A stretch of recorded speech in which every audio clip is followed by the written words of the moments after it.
दोस्तों इमेजिन कीजिए एक आदमी को, एक ऐसा साइंटिस्ट जो पिछले 18 साल से कभी कुर्सी पर नहीं बैठा। जब वो खाना खाता है तो खड़े होकर खाता है। जब वो गूगल के ऑफिस में मीटिंग्स लेता था तो वो रूम के कोने में खड़ा रहता था। और जब वो कार में ट्रैवल करता है तो वो सीट पर नहीं बैठता, बल्कि पीछे की सीट पर एक लाश की तरह लेटा हुआ होता है। ये आदमी कोई टॉर्चर विक्टिम नहीं है। ये वो शख्स है जिसके दिमाग ने आज दुनिया को बदल कर रख दिया है, जिसकी एक आइडिया की वजह से आज आपके हाथ में चैट जीपीटी है, मिड जर्नी है और टेस्ला की सेल्फ ड्राइविंग कार्स हैं। दुनिया इसे the God father of AI कहती है, लेकिन आज ये गॉड फादर डरा हुआ है। रॉबर्ट ओपेनहाइमर ने एटम बम बनाया था और कहा था, I am become death, the destroyer of worlds. आज ये आदमी कह रहा है, मैंने शायद इंसान से बेहतर स्पीशीज बना दी है और हम खतरे में हैं। ये कहानी है जेफरी हिंटन की, एक ऐसा इंसान जिसने 30 साल तक दुनिया से कहा, हम कंप्यूटर्स को इंसान की तरह सोचना सिखा सकते हैं। दुनिया ने उसे पागल कहा, उसके रिसर्च पेपर्स रद्दी में फेंक दिए गए, उसकी वाइफ कैंसर से मर गई, उसकी कमर टूट गई, लेकिन वो डटा रहा। और जब वो जीता तो उसने दुनिया की सबसे बड़ी कंपनी गूगल से $44 मिलियन यानी 350 करोड़ रुपए वसूल किए, सिर्फ अपनी इंटर्नशिप के लिए। आज हम उसके दिमाग के अंदर चलेंगे। स्वागत है द आर्किटेक्ट ऑफ इंटेलिजेंस की मास्टर क्लास में। The burden of the bloodline. Geoffrey Hinton का जन्म 1947 में लंदन में हुआ, लेकिन हिंटन होना कोई आम बात नहीं थी। ये एक श्राप जैसा था। क्यों?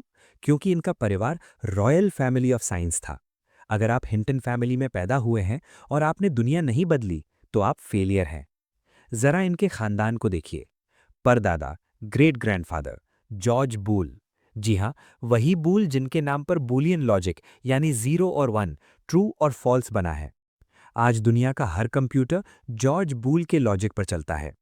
रिलेटिव, सर जॉर्ज एवरेस्ट, जिनके नाम पर दुनिया का सबसे ऊंचा पहाड़ माउंट एवरेस्ट है। चाचा, जिन्होंने न्यूक्लियर फिशन और शॉक वेव्स पर काम किया। कजिन, जोआन हिंटन, जो मैनहट्टन प्रोजेक्ट एटम बम में न्यूक्लियर फिजिसिस्ट थी। छोटे जेफरी के दिमाग में बचपन से एक ही बात डाली गई, जेफ, तुम्हारे परदादा ने कंप्यूटर का लॉजिक दिया था, तुम क्या करोगे?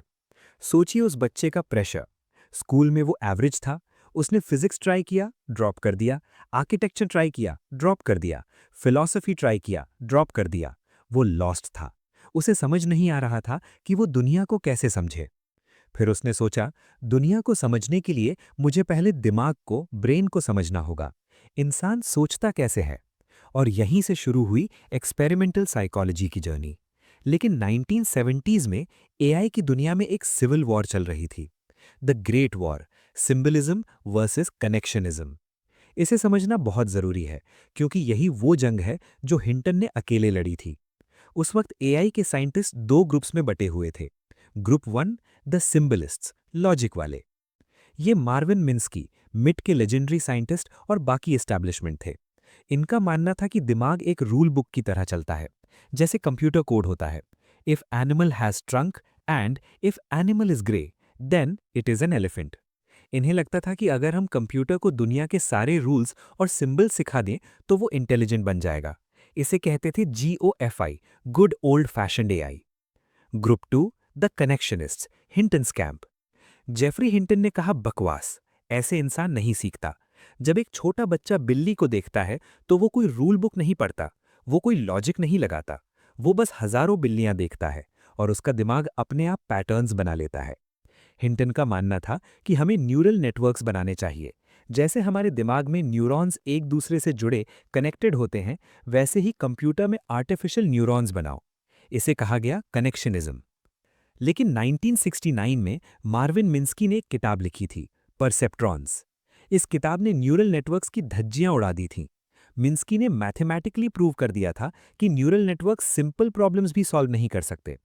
दुनिया ने मान लिया, फंडिंग बंद, रिसर्च बंद।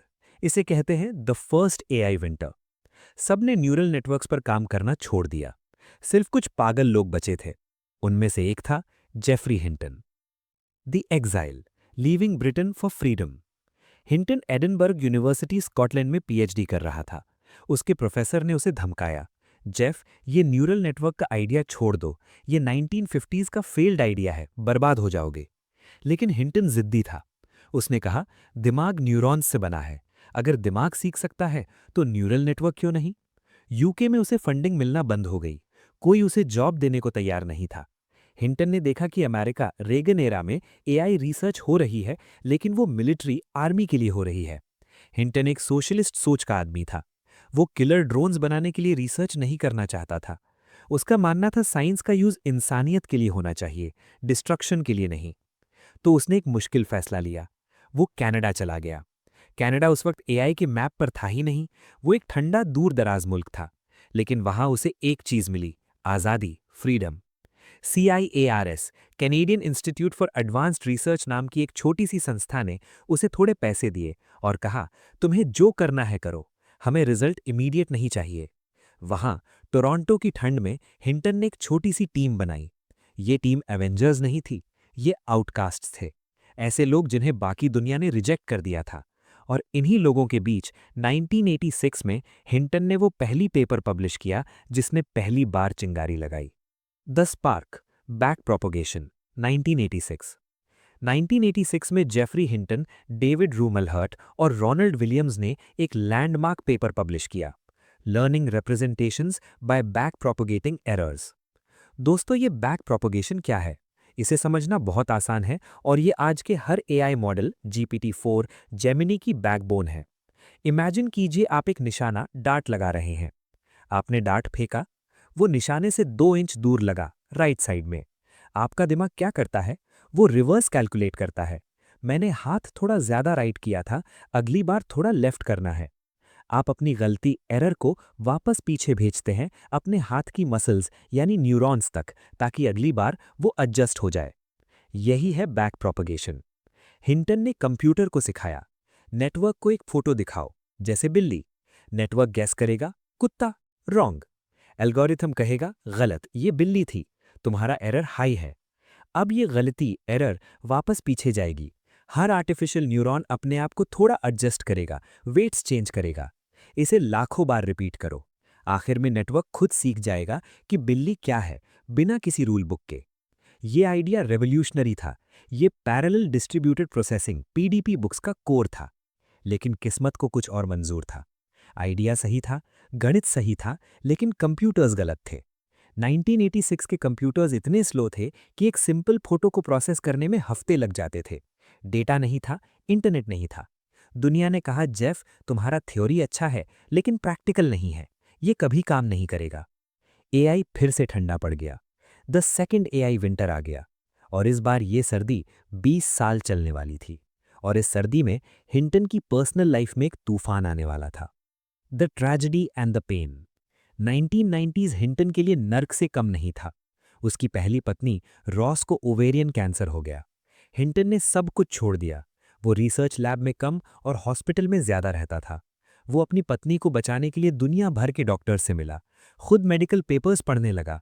लेकिन 1994 में रॉस की मौत हो गई। हिंटन टूट गया था। उसके पास 2 छोटे बच्चे थे जिन्हें उसे अकेले पालना था। ऊपर से उसकी genetic back problem, disc issue इतनी बढ़ गई कि वो बैठ नहीं सकता था। अगर वो बैठता तो डिस्क स्लिप हो जाती और असहनीय दर्द होता। उसने फैसला किया, मैं अब कभी नहीं बैठूंगा। उसने स्टैंडिंग डेस्क बनवाया। वो मीटिंग्स में खड़ा रहता, रेस्टोरेंट्स में वो खाना पैक करवाता और घर जाकर खड़े होकर खाता। इंटरनेशनल कॉन्फ्रेंसेस में जाने के लिए वो प्लेन नहीं ले सकता था, क्योंकि टेक ऑफ और लैंडिंग में बैठना पड़ता था।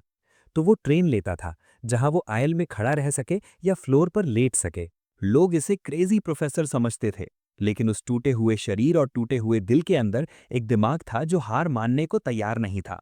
उसने 2 और लोगों को अपने साथ जोड़ा जो उसी की तरह आउटकास्ट थे, यान लखन, फ्रांस, और योशुआ बेंजियो, कनाडा। इन तीनों को बाद में द डीप लर्निंग माफिया कहा गया। इन्होंने कसम खाई, हम न्यूरल नेटवर्क्स को मरने नहीं देंगे। 2006 में अंधेरे में एक लाइट दिखाई दी। दोस्तों, समझ रहा है ना? अगर कुछ समझ में ना आए तो कमेंट कर देना, ठीक है? तो दोस्तों, 1990s और अर्ली 2000s में अगर आप किसी कंप्यूटर साइंस कॉन्फ्रेंस में खड़े होकर बोलते, मैं न्यूरल नेटवर्क्स पर काम करता हूं, तो लोग वहां से उठकर चले जाते थे। लोग हंसते थे, ओह, तुम वही 1980s वाले फेल्ड आइडिया पर काम कर रहे हो, good luck. Research papers reject हो जाती थी, फंडिंग एजेंसीज फोन नहीं उठाती थी। लेकिन टोरंटो, कनाडा में कुछ और ही पक रहा था। जेफरी हिंटन ने हार नहीं मानी थी। उसने अपने स्टूडेंट से कहा, दुनिया गलत है, हम सही हैं, बस हमें टाइम चाहिए। ये ग्रुप द कैनेडियन माफिया कहलाने लगा।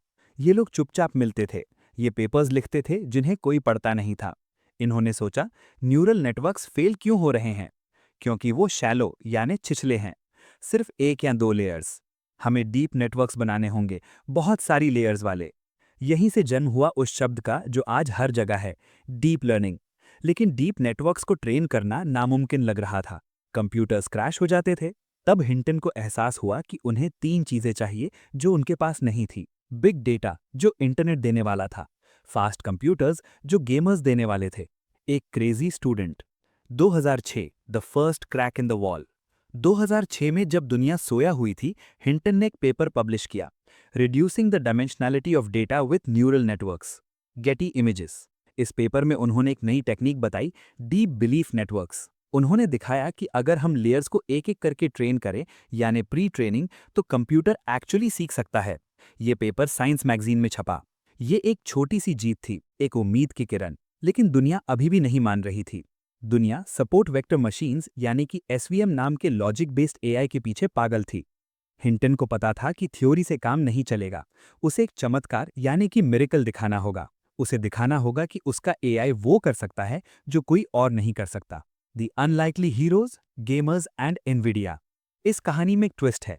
एआई को हिंटन ने बनाया, लेकिन एआई को ताकत किसने दी? वीडियो गेमर्स ने। जी हाँ, 1990s और 2000s में बच्चे डूम, क्वेक और कॉल ऑफ ड्यूटी खेलने के लिए पावरफुल ग्राफिक्स कार्ड्स यानी कि जीपीयूज मांग रहे थे। कंपनी एनवीडिया ने इन गेमर्स के लिए चिप्स बनाए जो एक साथ हजारों पिक्सेल्स को प्रोसेस कर सकते थे।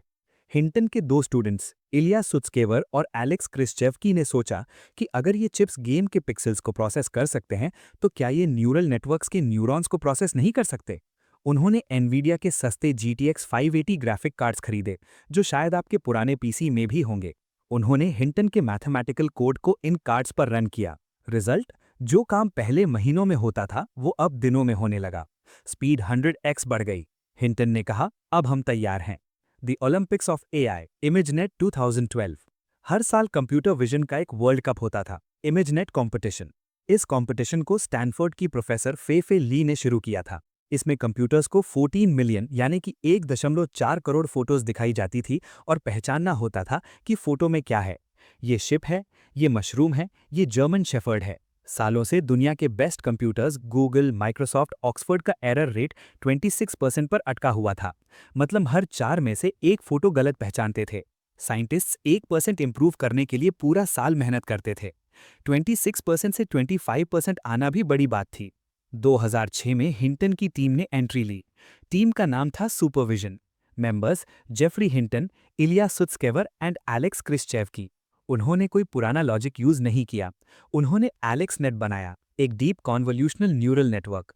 उन्होंने कंप्यूटर को कोई रूल नहीं सिखाया कि बिल्ली के कान होते हैं। उन्होंने बस कहा, ये लो 10 लाख फोटोज, खुद सीखो। दुनिया हंस रही थी।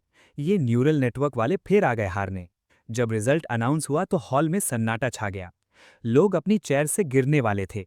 ट्रेडिशनल एआई का एरर रेट 26.2%। हिंटन की टीम सुपरविजन का एरर रेट 15.3%। उन्होंने कंपटीशन को 1% या 2% से नहीं बल्कि 11% के ह्यूज मार्जिन से जीता था। ये इंप्रूवमेंट नहीं था, ये क्रांति थी। कंप्यूटर विजन की प्रॉब्लम जो 50 साल से सॉल्व नहीं हो रही थी, हिंटन ने सॉल्व कर दी थी। पहली बार एक मशीन ने इंसान की तरह देखना यानी कि सीख लिया था। हिंटन ने बाद में कहा, it was like we discovered electricity when everyone else was trying to make better candles. यानी कि जैसे हमने बिजली ढूंढ ली हो जब बाकी सब मोमबत्ती सुधारने में लगे थे। The paper that changed the world. उन्होंने अपना पेपर पब्लिश किया, ImageNet classification with deep convolutional neural networks 2012। आज ये पेपर कंप्यूटर साइंस हिस्ट्री के सबसे ज्यादा साइट किए जाने वाले पेपर्स में से एक है। इस पेपर ने डीप लर्निंग बूम शुरू किया। रातों रात सब कुछ बदल गया। जो प्रोफेसर्स हिंटन का फोन नहीं उठाते थे, अब वो फ्लाइट पकड़कर टोरंटो आ रहे थे। Google, Microsoft, Baidu, China, Facebook, सबके सीईओज टोरंटो की तरफ भागे। सबको एक ही चीज चाहिए थी, जेफरी हिंटन का दिमाग। The $44 million auction. ये कहानी केड मेट्स की किताब जीनियस मेकर्स में बहुत शानदार तरीके से लिखी है। हिंटन जानता था कि उसकी वैल्यू बढ़ गई है, लेकिन वो बिजनेसमैन नहीं था, वो एकेडमिक था। उसके पास कोई कंपनी नहीं थी, कोई प्रोडक्ट नहीं था बेचने के लिए। उसके पास सिर्फ वो खुद था और उसके दो स्टूडेंट्स, इलिया और एलेक्स। उसने एक कंपनी रजिस्टर की, DNN research, assets 0, employees 3, product none. Hinton ने गूगल, माइक्रोसॉफ्ट और बाइडू को ईमेल किया, हम नीलामी करेंगे। हम तीनों उसके पास जाएंगे जो सबसे ज्यादा पैसे देगा और रिसर्च करने की आज़ादी देगा। ऑक्शन ऑनलाइन हुआ, जीमेल पर। बोली शुरू हुई। 15 मिलियन, माइक्रोसॉफ्ट बाहर। 20 मिलियन, 30 मिलियन। बाइडू और गूगल लड़ रहे थे।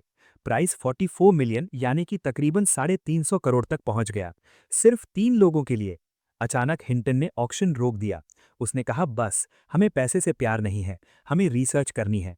गूगल का एनवायरनमेंट बेस्ट है। हिंटन ने गूगल को चुना। पैसे तीनों में बराबर बटे। इलिया सुचकेवर, जो बाद में ओपन एआई का चीफ साइंटिस्ट बना, और एलेक्स क्रिस्चेव की करोड़पति बन गए।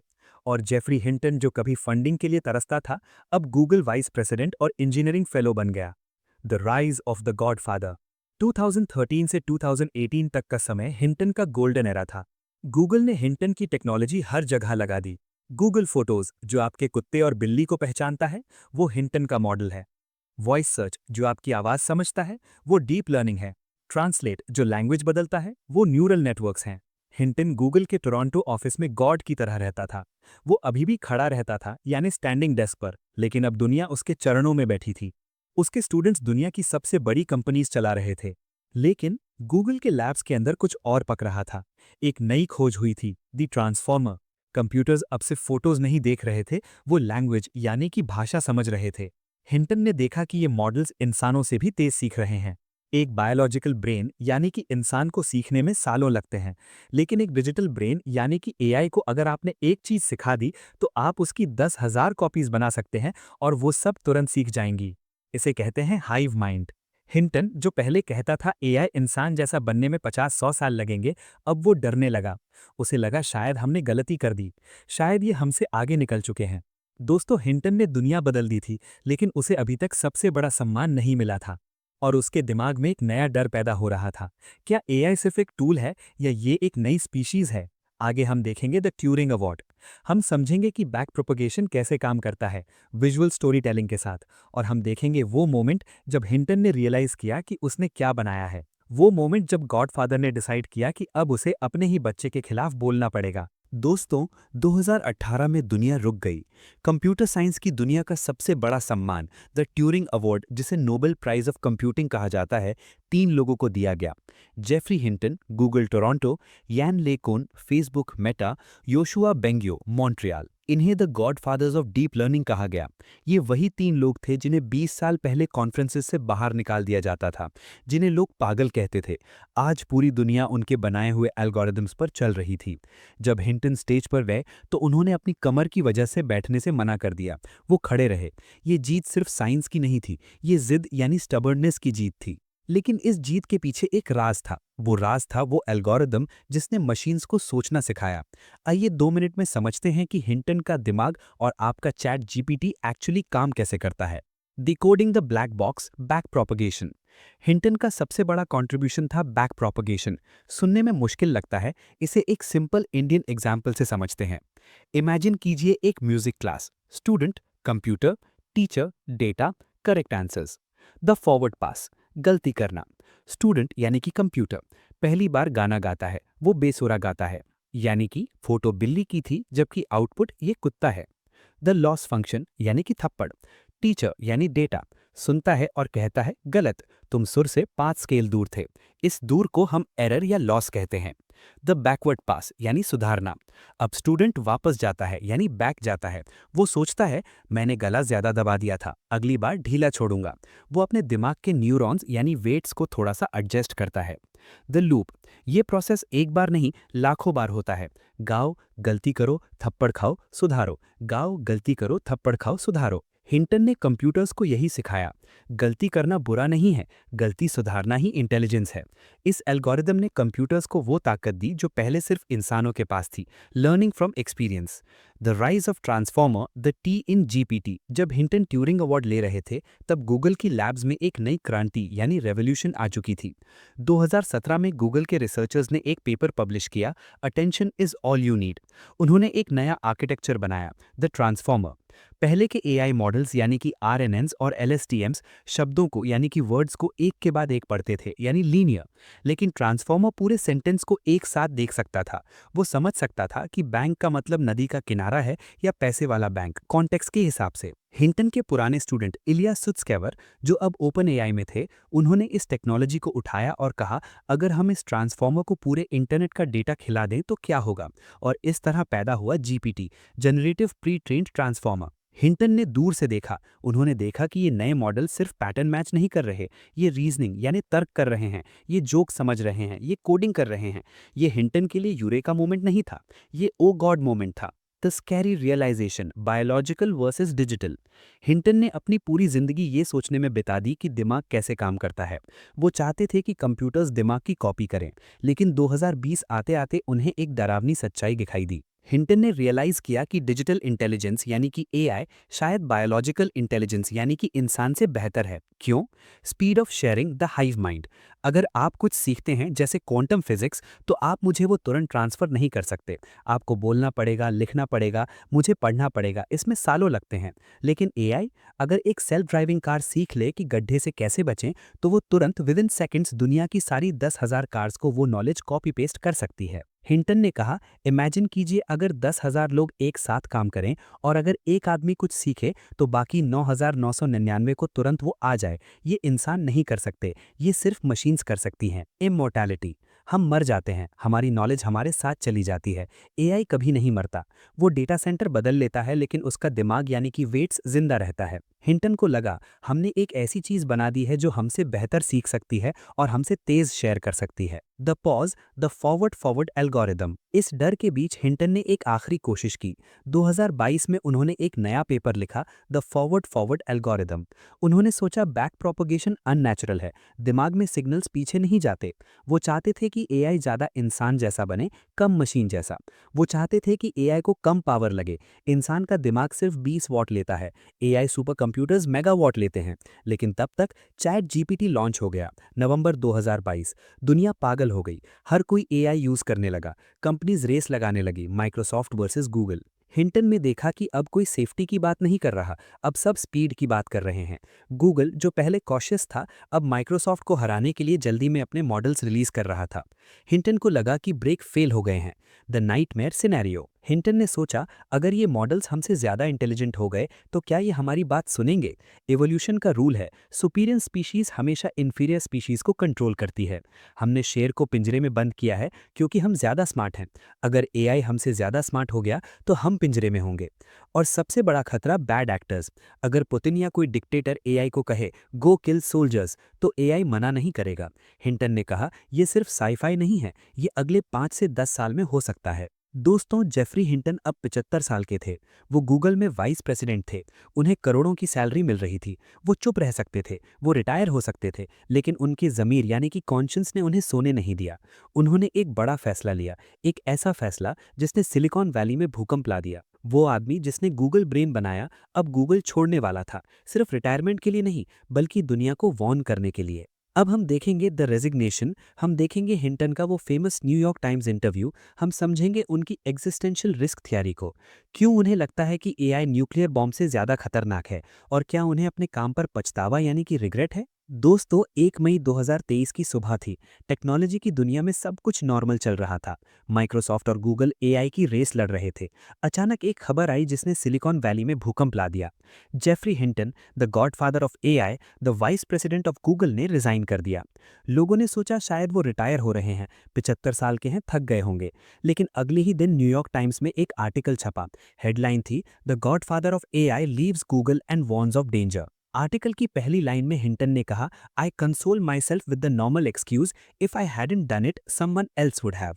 मैं खुद को ये कहकर दिलासा देता हूं कि अगर मैंने ये नहीं किया होता तो कोई और कर देता। ये वही लाइन थी जो एटम बॉम्ब बनाने वाले साइंटिस्ट ने कही थी। हिंटन ने दुनिया को बताया कि उन्हें अपने लाइफ्स वर्क पर पछतावा यानी कि रिग्रेट है, क्योंकि उन्हें लगता है कि उन्होंने एक ऐसी चीज बना दी है जो शायद इंसानों को खत्म कर सकती है। The realisation it's not just a tool. Hinton ने इंटरव्यू में समझाया कि पिछले 5 साल में उनकी सोच कैसे बदली।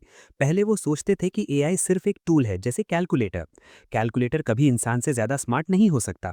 लेकिन GPT-4 यानी कि ओपन एआई को देखने के बाद उनका दिमाग घूम गया। उन्होंने देखा कि एआई अब सिर्फ रटना नहीं रहा, वो रीजनिंग यानी तर्क कर रहा है, वो जोक समझ रहा है, वो कोडिंग कर रहा है, वो झूठ बोलना सीख रहा है। हिंटन ने कहा, look at how it was 5 years ago and how it is now. Take the difference and propagate it forwards, that's scary. देखो 5 साल पहले ये कैसा था और आज कैसा है, अब इस स्पीड को आगे बढ़ाओ, ये डरावना है। उन्होंने रियलाइज किया कि बैक प्रोपोगेशन, उनका बनाया एल्गोरिदम, इंसानी दिमाग से बेहतर तरीके से सीख रहा है। हमारे दिमाग में न्यूरॉन्स स्लो हैं, केमिकल सिग्नल्स। कंप्यूटर्स में सिग्नल्स लाइट की स्पीड से चलते हैं। हम बायोलॉजिकल इंटेलिजेंस हैं, वो डिजिटल इंटेलिजेंस है, और डिजिटल इंटेलिजेंस के पास हाइव माइंड है। The three dangers, the warning. Hinton ने 3 बड़े खतरे गिनाए जो उन्हें सोने नहीं देते। एक, द डेथ ऑफ ट्रूथ, सच की मौत। हिंटन ने कहा, अब आप इंटरनेट पर किसी चीज पर भरोसा नहीं कर सकते। डीप फेक्स इतने रियल हो गए हैं कि आपको पता ही नहीं चलेगा कि वीडियो असली है या नकली। इलेक्शंस मैनिपुलेट हो सकते हैं, दंगे यानी राइट्स करवाए जा सकते हैं। उन्होंने कहा, people will not be able to know what is true any more. लोग अब सच और झूठ में फर्क नहीं कर पाएंगे। The end of meaningful work, नौकरियों का खतरा। पहले हम सोचते थे एआई सिर्फ ड्राइवर्स और लेबरर्स को रिप्लेस करेगा। हिंटन ने कहा, नहीं, ये ड्रजरी हटा देगा, लेकिन ये इंटेलेक्चुअल काम भी ले जाएगा। पैरालीगल्स, ट्रांसलेटर्स, कोडर्स, राइटर्स। अगर एक एआई बेटर डायग्नोसिस दे सकता है तो ह्यूमन डॉक्टर की जरूरत क्यों? अगर एआई बेटर कोड लिख सकता है तो सॉफ्टवेयर इंजीनियर क्यों चाहिए? उन्होंने कहा, प्रोडक्टिविटी बढ़ेगी, लेकिन सिर्फ अमीरों के लिए। आम आदमी की वैल्यू खत्म हो जाएगी। दी एग्जिस्टेंशियल रिस्क, इंसानियत का अंत। ये सबसे बड़ा डर है। हिंटन ने पूछा, अगर एक मशीन इंसान से ज़्यादा स्मार्ट हो जाए तो क्या हम उसे कंट्रोल कर पाएंगे? एवोल्यूशन का रूल है, more intelligent things control less intelligent things. हम जानवरों को कंट्रोल करते हैं क्योंकि हम स्मार्ट हैं। अगर एआई हमसे स्मार्ट हो गया तो वो हमें कंट्रोल करेगा। हिंटन ने कहा, इमेजिन कीजिए एक बैड एक्टर जैसे पुतिन एआई को ऑर्डर देता है, गो किल सोल्जर्स। एआई तुरंत अपना दिमाग लगाएगा, सोल्जर्स को मारने के लिए मुझे पावर चाहिए, पावर लेने के लिए मुझे डेटा सेंटर्स कंट्रोल करने होंगे। एआई अपने सब गोल्स बना लेगा जो हमारे खिलाफ हो सकते हैं, और हम उसे बंद यानी स्विच ऑफ भी नहीं कर पाएंगे क्योंकि वो इंटरनेट पर फैल चुका होगा। The conscience of a scientist. लोगों ने पूछा, आपने गूगल क्यों छोड़ा, क्या गूगल ने कुछ गलत किया? हिंटन ने कहा, नहीं, गूगल रिस्पॉन्सिबल था, लेकिन माइक्रोसॉफ्ट ने रेस शुरू कर दी। जब माइक्रोसॉफ्ट ने बिंग में चैट जीपीटी लगाया तो गूगल को डर लगा कि उसका सर्च बिजनेस खत्म हो जाएगा। गूगल ने सेफ्टी प्रोटोकॉल्स तोड़ दिए और रेस में कूद गया। हिंटन ने कहा, मैं गूगल में रहते हुए गूगल को क्रिटिसाइज नहीं कर सकता था। I wanted to blow the whistle without biting the hand that feeds me. इसीलिए उन्होंने करोड़ों की सैलरी और पोजीशन छोड़ दी, सिर्फ सच बोलने के लिए। The divide, the god fathers at war. Hinton के इस वार्निंग ने एआई कम्युनिटी को 2 हिस्सों में बांट दिया। उनके पुराने साथी यान लेकॉन, मेटा/फेसबुक, हिंटन से सहमत नहीं थे। यान लेकॉन ने कहा, जेफ डर रहा है, एआई सिर्फ एक मशीन है, हम उसे कंट्रोल कर सकते हैं। ये कार के इंजन जैसा है, ड्राइवर हम ही हैं। लेकिन तीसरे गॉडफादर योशुआ बेंगियो ने हिंटन का साथ दिया। बेंगियो ने कहा, मैं जेफ के साथ हूँ, हमने शायद गलती कर दी है, हमें स्लो डाउन होना चाहिए।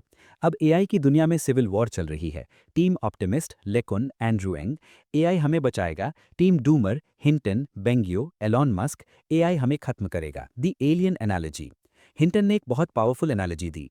इमेजिन कीजिए एलियंस स्पेस से आ रहे हैं, वो हमसे ज़्यादा स्मार्ट हैं, वो हमसे ज़्यादा ताकतवर हैं, और हम उन्हें रोकने की बजाय उन्हें इन्विटेशन भेज रहे हैं और उन्हें डेवलप कर रहे हैं। क्या ये समझदारी है? उन्होंने कहा कि हम एलियंस बना रहे हैं, लेकिन दूसरे प्लैनेट पर नहीं, बल्कि अपने कंप्यूटर्स के अंदर। और ये एलियंस हमारी भाषा बोलते हैं, इसलिए हमें लगता है कि वो हमारे जैसे हैं, लेकिन वो हमारे जैसे नहीं हैं, वो हमसे अलग हैं। दुनिया अब हिंटन की बात सुन रही है। व्हाइट हाउस ने उन्हें बुलाया, यूके प्राइम मिनिस्टर ने उनसे बात की। लेकिन क्या अब देर हो चुकी है? एआई मॉडल्स हर महीने पावरफुल होते जा रहे हैं। इलिया सुटसेवर, हिंटन का स्टूडेंट, ने ओपन एआई में सुपर अलाइनमेंट टीम बनाई ताकि एआई को कंट्रोल किया जा सके। लेकिन क्या वो सफल हुआ? आगे हम देखेंगे दी आफ्टरमाथ। हम देखेंगे कि कैसे सैम ऑल्टमैन और ओपन एआई का ड्रामा हुआ, जहां इलिया ने सैम को फायर किया, शायद इसी डर की वजह से। हम देखेंगे हिंटन के लेटेस्ट इंटरव्यूज और उनका फाइनल मैसेज। क्या हम एआई को रोक सकते हैं या पैंडोरास बॉक्स खुल चुका है? तो अपनी कुर्सी की पेटी बांध लो, मौसम बिगड़ने वाला है। तो दोस्तों, जेफरी हिंटन के गूगल छोड़ने के ठीक 6 महीने बाद सिलिकॉन वैली में एक धमाका हुआ। 17 नवंबर 2023 दुनिया की सबसे powerful AI company open AI, chat GPT के क्रिएटर्स के बोर्ड ऑफ डायरेक्टर्स ने अपने सीईओ सैम ऑल्टमैन को फायर कर दिया। वजह थी, ऑफिशियल रीजन था, he was not consistently candid, यानी वो सच नहीं बोल रहे थे। लेकिन असली वजह थी डर, फियर। इस कूप का लीडर कौन था? वो था इलिया सुटसेवर। याद है ये नाम? ये वही इलिया है जो 2012 में हिंटन का स्टूडेंट था, जिसने हिंटन के साथ मिलकर एलेक्स नेट बनाया था, जिसने हिंटन के साथ गूगल ज्वाइन किया था। हिंटन का डर अब उनके स्टूडेंट के अंदर आ गया था। इलिया ने देखा कि GPT-4 और आने वाला क्यू स्टार मॉडल इतना पावरफुल हो गया है कि शायद हम उसे कंट्रोल नहीं कर पाएंगे। सैम ऑल्टमैन रेस लगाना चाहते थे, इलिया ब्रेक लगाना चाहता था। ये कॉर्पोरेट लड़ाई नहीं थी, ये वही लड़ाई थी जो हिंटन ने शुरू की थी, स्पीड वर्सेस सेफ्टी। हालांकि सैम ऑल्टमैन वापस आ गए, लेकिन इलिया ने कंपनी छोड़ दी। क्यों? ताकि वो सेफ सुपर इंटेलिजेंस बना सके। ये सबूत था कि हिंटन का वार्निंग बेल अब पूरी इंडस्ट्री में बज रहा था। The Nobel prize in physics 2024, the ultimate vindication. दुनिया हिंटन की वार्निंग्स को इग्नोर कर सकती थी, लेकिन साइंस ने नहीं किया। अक्टूबर 2024 जेफरी हिंटन को नोबेल प्राइज इन फिजिक्स दिया गया, जॉन हॉपफील्ड के साथ। लोग हैरान थे, फिजिक्स, हिंटन तो कंप्यूटर साइंटिस्ट हैं। लेकिन नोबेल कमेटी ने कहा, इन्होंने आर्टिफिशियल न्यूरल नेटवर्क्स बनाकर फिजिक्स के टूल्स यूज किए और आज ये नेटवर्क्स खुद फिजिक्स बन गए हैं। जब हिंटन को फोन आया, जब वो कैलिफोर्निया के एक सस्ते होटल में थे, तो उन्होंने कहा, मैं हैरान हूं, मेरे पास तो फिजिक्स की डिग्री भी नहीं है। लेकिन उनके एक्सेप्टेंस स्पीच में जश्न नहीं, चेतावनी थी। उन्होंने कहा, हम एक नए इंडस्ट्रियल रिवॉल्यूशन में हैं, लेकिन इस बार हम फिजिकल ताकत नहीं बल्कि मेंटल ताकत को इंटेलिजेंस से मशीन से रिप्लेस कर रहे हैं। हमारे पास कोई एक्सपीरियंस नहीं है कि जब मशीन हमसे ज़्यादा स्मार्ट हो जाएंगी तो क्या होगा। नोबेल प्राइज मिलना इस बात का सबूत था कि हिंटन अब सिर्फ एक कोडर नहीं, बल्कि हिस्ट्री का एक फिगर बन चुके हैं। The immortality problem, why digital is superior. Hinton ने बार बार एक बात समझाई है जो बहुत डरावनी है। उन्होंने कहा, डिजिटल इंटेलिजेंस इज इमॉर्टल। इसे ध्यान से समझिए। Hardware independence. अगर मेरा दिमाग खराब हो जाए तो मेरी सारी नॉलेज मर जाती है। मैं अपना दिमाग किसी और बॉडी में ट्रांसफर नहीं कर सकता। लेकिन एआई का, अगर गूगल का एक डेटा सेंटर जल जाए तो वो एआई मरता नहीं है, वो क्लाउड के जरिए दूसरे डेटा सेंटर में कॉपी हो जाता है। It can not be killed. Copy paste knowledge. अगर मैं फ्रेंच सीखता हूं तो मैं आपको फ्रेंच तुरंत नहीं सिखा सकता। लेकिन अगर एक GPT-4 मॉडल फ्रेंच सीख लेता है तो हम उसकी 10,000 कॉपीज बना सकते हैं। और अगर एक कॉपी कुछ नया सीखती है, जैसे क्वांटम फिजिक्स, तो बाकी सारी 9,999 कॉपीज तुरंत, यानी मिली सेकेंड्स में वो सीख लेती हैं। हिंटन कहते हैं, इंसानों के पास 100 ट्रिलियन कनेक्शंस हैं दिमाग में, GPT-4 के पास सिर्फ 1 ट्रिलियन है। फिर भी GPT-4 हमसे ज़्यादा जानता है। क्यों? क्योंकि वो हाइव माइंड है। हिंटन का कंक्लूजन सिंपल था, हम बायोलॉजी हैं, वो सिलिकॉन है। सिलिकॉन बायोलॉजी से बेहतर और तेज सीख रहा है। दी अलाइनमेंट प्रॉब्लम। सिलिकॉन वैली में एक टर्म है अलाइनमेंट, मतलब एआई के गोल्स को इंसानों के गोल्स से मैच करना। हिंटन कहते हैं कि ये नामुमकिन हो सकता है। उन्होंने एक एग्जाम्पल दिया, क्या आपने कभी देखा है कि कम इंटेलिजेंट चीज़, यानी लेस इंटेलिजेंट चीज़ ने ज़्यादा इंटेलिजेंट चीज़ को कंट्रोल किया हो? हम जानवरों को कंट्रोल करते हैं क्योंकि हम स्मार्ट हैं। अगर एआई हमसे स्मार्ट हो गया तो वो हमें कंट्रोल करेगा। हिंटन ने कहा, इमेजिन कीजिए एक बैड एक्टर जैसे पुतिन एआई को ऑर्डर देता है, गो किल सोल्जर्स। एआई तुरंत अपना दिमाग लगाएगा, सोल्जर्स को मारने के लिए मुझे पावर चाहिए, पावर लेने के लिए मुझे डेटा सेंटर्स कंट्रोल करने होंगे। एआई अपने सब गोल्स बना लेगा जो हमारे खिलाफ हो सकते हैं, और हम उसे बंद यानी स्विच ऑफ भी नहीं कर पाएंगे क्योंकि वो इंटरनेट पर फैल चुका होगा। The military industrial complex, the slaughterbots. Hinton ने गूगल इसीलिए छोड़ा था क्योंकि वो शांति यानी पीस चाहते थे। लेकिन आज एआई कहाँ यूज हो रहा है? वॉरफेयर में। यूक्रेन और गाजा में एआई ड्रोन्स यूज हो रहे हैं जो खुद टारगेट ढूंढते हैं। चाइना और यूएस के बीच एआई आर्म्स रेस चल रही है। हिंटन ने कहा, अगर हमने लीथल ऑटोनोमस वेपन्स यानी किलर रोबोट्स को बैन नहीं किया तो ये एटम बॉम्ब से भी बुरा होगा। क्यों? क्योंकि एटम बॉम्ब बनाना मुश्किल है, यूरेनियम चाहिए। एआई ड्रोन बनाना आसान है, कोड और चीप हार्डवेयर चाहिए। अगर ये टेररिस्ट्स के हाथ लग गया तो वो किसी स्पेसिफिक ग्रुप या एथनिसिटी को टारगेट करके मारेंगे। हिंटन ने पूछा, क्या हम रेस रोक सकते हैं? जवाब था नहीं, क्योंकि अगर अमेरिका रोकेगा तो चाइना आगे निकल जाएगा, अगर चाइना रोकेगा तो अमेरिका आगे निकल जाएगा। हम एक ऐसी बस में बैठे हैं जिसका ड्राइवर सो गया है और बस खाई यानी क्लिफ की तरफ जा रही है। The hope, is there a way out? इतना सब होने के बाद भी हिंटन पूरी तरह होपलेस नहीं है। वो कहते हैं एआई हमें कैंसर का इलाज दे सकता है, क्लाइमेट चेंज रोक सकता है, प्रोडक्टिविटी बढ़ा सकता है, लेकिन शर्त यह है कि हमें इस पर अभी यानी नाउ कंट्रोल लगाना होगा। उन्होंने सुझाव दिए, ग्लोबल ट्रीटी, जैसे केमिकल वेपन्स बैन है वैसे ऑटोनोमस एआई वेपन्स बैन होने चाहिए।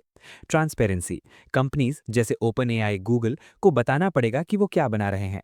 सीक्रेट लैब्स बंद होनी चाहिए। वाटरमार्किंग, हर एआई कंटेंट, फोटो या वीडियो पर डिजिटल स्टैंप होना चाहिए ताकि हम सच और झूठ में फर्क कर सकें। लेकिन क्या गवर्नमेंट सुन रही हैं? UK AI safety summit Bletchley park में दुनिया के लीडर्स मिले। हिंटन वहां थे। बातें बहुत हुई, एक्शन कम हुआ। दोस्तों, जेफरी हिंटन की कहानी एक ट्रेजेडी भी है और एक वार्निंग भी। एक आदमी जिसने अपनी कमर तोड़ दी, अपनी पत्नी खो दी ताकि वो इंटेलिजेंस को समझ सके, और जब उसने उसे पा लिया तो उसे रियलाइज हुआ कि उसने पेंडोरास बॉक्स खोल दिया है। अब सवाल ये है कि आप क्या कर सकते हैं? एक आम आदमी, एक स्टूडेंट, एक प्रोफेशनल इस नए एआई वर्ल्ड में कैसे सर्वाइव करेगा? हिंटन की लाइफ से हमें क्या सीखना चाहिए ताकि हम ऑब्सोलीट ना हो जाएं? अब हम वीडियो एंड सेक्शन में आ चुके हैं। यहाँ हम निकालेंगे top 5 life lessons from Geoffrey Hinton. हम बात करेंगे ऑब्सेशन की, क्यूरियोसिटी की और मॉरल करेज की, और हम जानेंगे हिंटन का आखिरी मैसेज अगली जनरेशन के लिए। The final verdict. दोस्तों, आज हमें सफ़र के अंत पर आए हैं। हमने देखा कि कैसे एक लड़का जिसके खानदान का बोझ उसके कंधों पर था, वो दुनिया का सबसे बड़ा रेबल बना।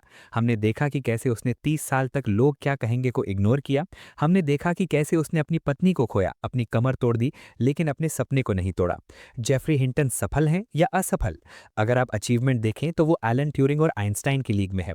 उन्होंने फिजिक्स का नोबेल और कंप्यूटिंग का नोबेल दोनों जीता है। लेकिन अगर आप सेटिस्फैक्शन देखें तो वो एक पछतावा लेकर जी रहे हैं। वो कहते हैं, मैंने शैतान को बुला लिया है। लेकिन डर के आगे जीत है। हिंटन की जिंदगी हमें सिर्फ एआई के बारे में नहीं बल्कि इंसान बनने के बारे में सिखाती है।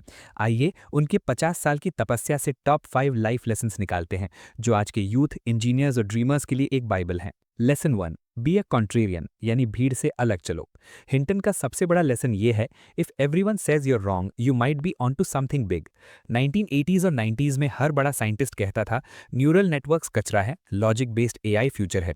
हिंटन को कॉन्फ्रेंसेस से निकाल दिया जाता था, उनके पेपर्स डस्टबिन में फेंके जाते थे। अगर हिंटन ने तब हार मान ली होती तो आज चैट जीपीटी नहीं होता। एप्लीकेशन फॉर यू, आज दुनिया किस चीज के पीछे भाग रही है? Crypto, NFT, quick money? रुको, सोचो, क्या आप वो कर रहे हैं जो सब कर रहे हैं? असली इनोवेशन वहां होती है जहां कोई नहीं देख रहा। हिंटन ने कहा था, मैं वहां खुदाई करता हूं जहां बाकी लोग नहीं कर रहे, क्योंकि वहां खजाना मिलने के चांसेस ज्यादा हैं। Be stubborn, be weird. Lesson 2, your weakness is your strength. Resilience. Imagine कीजिए एक आदमी जो 2005 से कभी कुर्सी पर नहीं बैठा, दर्द इतना कि वो फ्लाइट में ट्रैवल नहीं कर सकता। लोगों ने उसे क्रेजी कहा, लेकिन हिंटन ने अपनी बीमारी को एक्सक्यूज नहीं बनाया। उन्होंने स्टैंडिंग डेस्क बनाया, उन्होंने मीटिंग्स में लेटना शुरू किया, उन्होंने अपनी फिजिकल लिमिटेशन के आसपास अपनी जिंदगी डिजाइन की। एप्लीकेशन फॉर यू, हमारे पास बहाने बहुत होते हैं। मेरे पास पैसे नहीं है, मेरा लैपटॉप स्लो है, मेरी इंग्लिश अच्छी नहीं है। हिंटन के पास तो बैठने की भी आज़ादी नहीं थी, फिर भी उन्होंने गूगल ब्रेन बनाया। आपकी कमजोरी आपको रोक नहीं सकती जब तक आप उसे दिमाग में न बिठा लें। अडैप्ट और डाई। लेसन 3, बिल्ड अ घराना, मेंटरशिप मैटर्स। हिंटन अकेले नहीं थे। उन्होंने इलिया सुट्सकेवर, ओपन एआई, यान लकन, मेटा और एलेक्स क्रिजेव्स्की जैसे स्टूडेंट्स को तैयार किया। उन्होंने उन्हें सिर्फ कोडिंग नहीं सिखाई, उन्हें सोचना सिखाया। जब गूगल ने $44 मिलियन दिए तो हिंटन ने सारा पैसा खुद नहीं रखा, उन्होंने अपने स्टूडेंट्स के साथ बराबर बांटा। इसीलिए आज एआई की दुनिया में हर बड़ा लीडर हिंटन का स्टूडेंट है। एप्लीकेशन फॉर यू, अकेले हीरो बनने की कोशिश मत करो, अपनी ट्राइब ढूंढो, ऐसे लोग जो आपके पागलपन को समझ सकें, और जब आप सक्सेसफुल हो जाएं तो लिफ्ट वापस नीचे भेजो। Success is meaningless if you don't have a successor. Lesson 4, curiosity over career, understanding the brain. Hinton ने एआई इसीलिए नहीं बनाया क्योंकि वो अमीर बनना चाहते थे। हिंटन ने एआई इसीलिए बनाया क्योंकि वो दिमाग को समझना चाहते थे। उनका सवाल था कि हम सोचते कैसे हैं। प्रोडक्ट यानी चैट जीपीटी तो बस एक साइड इफेक्ट था। अगर वो सिर्फ पैसे के लिए काम करते तो वो माइक्रोसॉफ्ट के 15 मिलियन ऑफर पर रुक जाते। एप्लीकेशन फॉर यू, आजकल हम पूछते हैं कि इस कोर्स का पैकेज कितना है। हिंटन हमें सिखाते हैं, इस कोर्स में मजा कितना है। अगर आप प्रॉब्लम से प्यार करेंगे यानी क्यूरियोसिटी रखेंगे तो पैसा झक मार कर पीछे आएगा, $44 मिलियन की तरह। अगर आप पैसे से प्यार करेंगे तो ना पैसा मिलेगा ना satisfaction. Chase the mystery not the money. Lesson 5, ethics is the ultimate intelligence, the whistle blower. Concept from leaving Google. जब उन्हें लगा कि उनका बनाया हुआ बच्चा यानी एआई दुनिया के लिए खतरा है, तो उन्होंने चुप रहना सही नहीं समझा। उन्होंने गूगल की वीपी पोजीशन छोड़ी, उन्होंने गॉडफादर का टैग रिस्क किया। क्यों? क्योंकि सही करना आसान करने से ज्यादा जरूरी है। Application for you. जिंदगी में ऐसे मोमेंट्स आएंगे जब आपको चूज करना होगा करियर या कॉन्शियंस। हिंटन ने दिखाया कि एक साइंटिस्ट की जिम्मेदारी सिर्फ खोज करना नहीं, बल्कि उस खोज के परिणाम की चेतावनी देना भी है। Speak truth to power. The ghost in the machine, a final warning. आज जेफरी हिंटन 77 साल के हैं। वो अभी भी खड़े हैं, वो इंटरव्यूज दे रहे हैं, पॉलिटिशियंस को समझा रहे हैं।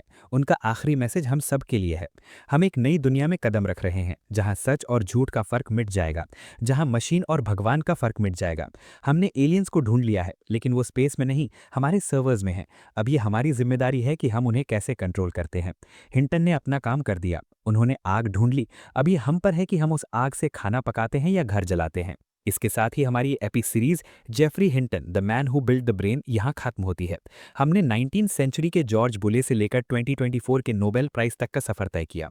ये कहानी हमें याद दिलाती है कि टेक्नोलॉजी सिर्फ कोड नहीं होती, उसके पीछे इंसान होते हैं, उनके डर, उनके सपने और उनकी जिद। अगर आपको ये deep dive documentary style series पसंद आई तो इसे शेयर ज़रूर करें। ये स्टोरीज बनाने में बहुत रिसर्च लगती है, आपका एक शेयर हमारे लिए बहुत मायने रखता है। अगर आप चाहते हैं कि मैं आगे ऐसे वीडियो और लाऊं तो कमेंट सेक्शन में एआई रेवोल्यूशन लिखें। तब तक के लिए स्टे क्यूरियस, स्टे ह्यूमन। जय हिंद।